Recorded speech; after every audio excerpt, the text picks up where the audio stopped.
Cracking guys, it's that time to do a bit of a walkthrough of the boat.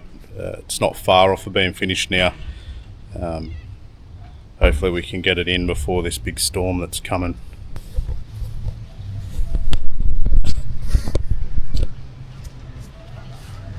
So just take note, the wrap's only half done at the moment. It will continue up the front there, but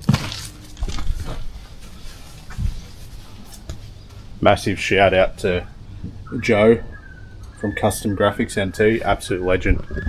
I wanted this bit done as early as I could possibly get it done, and she fit me in between her busy schedule. Went above and beyond to get me where I am with it now. Yeah, Valbarra. So if you've been tracking any of the build throughout it, I was tossing and turning between what motor I was actually going to get. I ended up running with the Suzuki 75 and could not be happier. Now some of the stats with the 75 are just blown my mind. I'm doing what was it? I was doing 45 k's an hour, doing 3.8 kilometers to the litre on fuel. Now that's just absolutely mind-blowing for the size of it and that speed. And at wide open throttle of 65 k's an hour, I was doing I think it was 2.4 to 2.8 depending on what sections of river I was hitting at the time, but that's kilometers to the litre by the way as well. Just absolutely amazing.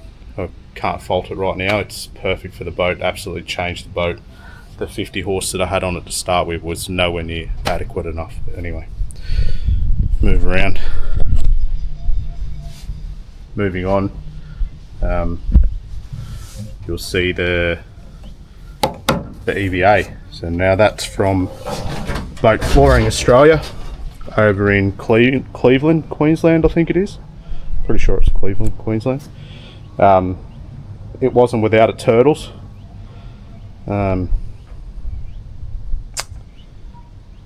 They sent it over to me the first run. 90% of it fit perfect, don't get me wrong. It was absolutely perfect, 90% of it. That 90% of it was absolutely perfect, and I couldn't fault it. There were a few bits that didn't fit. Which I got in contact with them, they redid them, sent them over to me again, and for whatever reason the computer system for whatever reason the computer system didn't make the adjustments, and they sent them over to me again not right. That was all it cost to them. So on the third time around they've sent it over to me, and they've nailed it this time. So thankfully they're really easy to work with, great bunch of people to speak with, and they fixed up their issues, so to speak, but at no cost to me. So the end result is what you see. Anyway, there's a few little things here and there that I've got to tidy up, a few things I've got to make some adjustments to along the way, but I'm also using this boat. Now I'm using it, and takes me away from them little adjustments because all I want to do is fish. But anyway,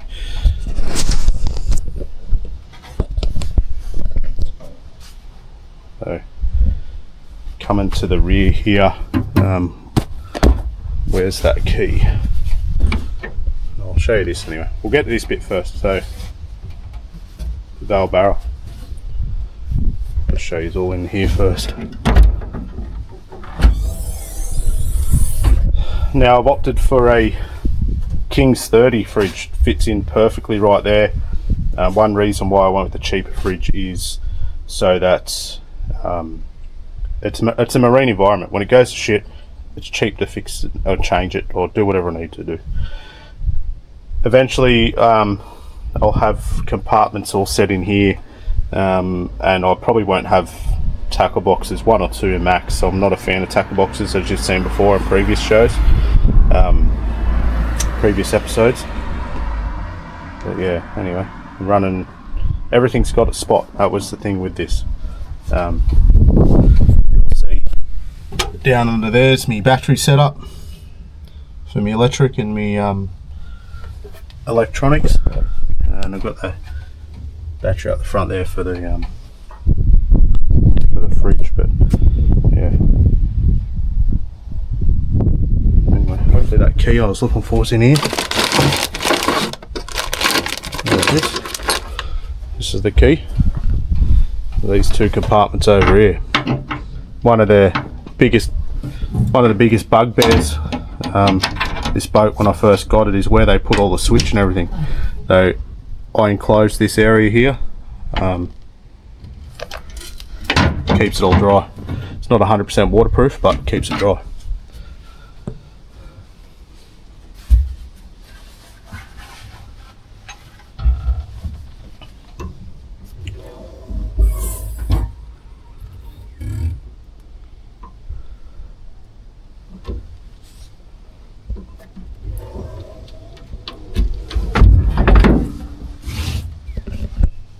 Garmin Kraken, absolute weapon of an electric motor.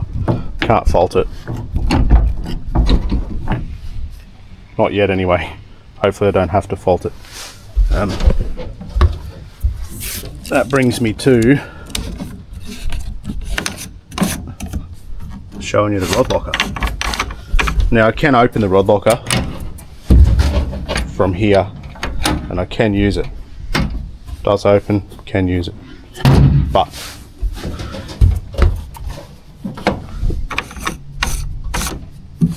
as soon as I deploy the electric, gives me full access to the rod locker. Now you'll see I've got a rod over here. That's purely to show you what's going on with this. Ignore the bit of dirt in there, I've got to wash it out. But had a few people now want me to show them how the rod locker functions. Now one thing with this boat, if you leave me a comment or ask me why didn't I do this, you should have done that, I'm not going to respond. You know, there's many ways to cook toast, and each their own on how they do it and how brown they like it. So bottom line, this is what I've done and how I've done it. It doesn't mean it can't be done a different way, or there's not other ways, better ways, or other people's opinions.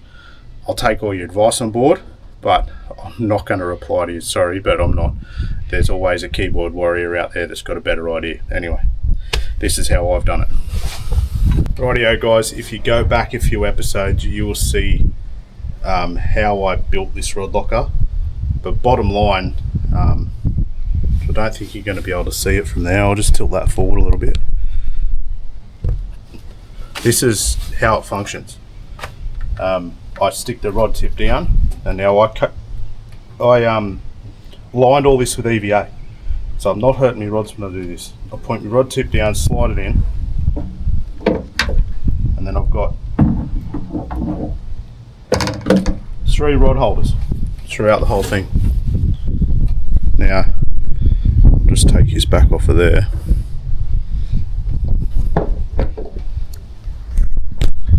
Now the way that I do this is set up mainly for me. I do a lot of solo missions. I'm out and about on the water most of the time by myself, so I've only ever got 3 or 4 rods, maybe 5 depending on what I'm doing in this rod locker.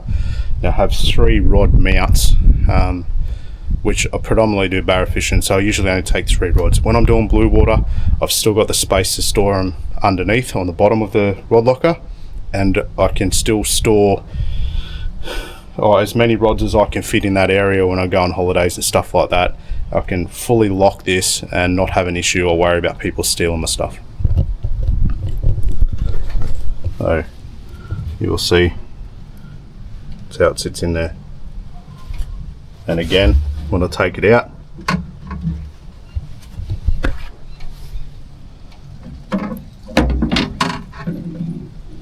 tilt it up, move it across.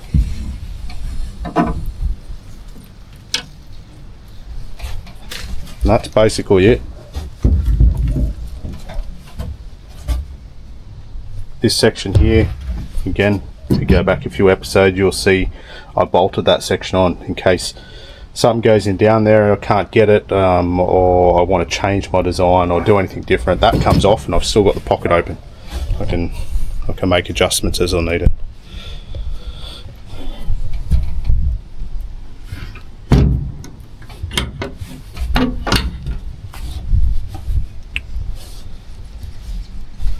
This wonderful device up here. Now I'm onto, I think they're called Barger Marine or something like that. They make up special little brackets for all your cables to clip into, but for now I've just been running it like that. But this mount, it's awesome. I love it.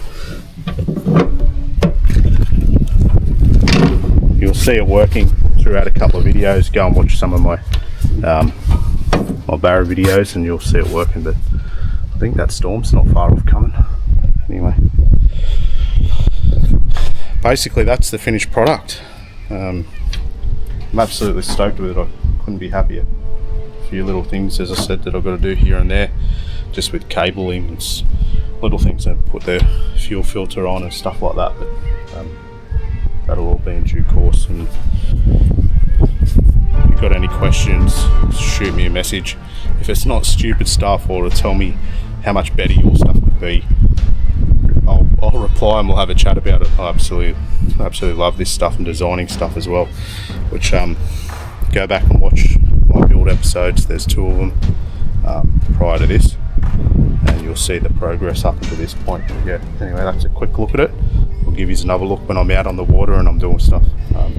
Stay tuned for the next Barra episode coming, another daily river episode. Cheers for watching, guys.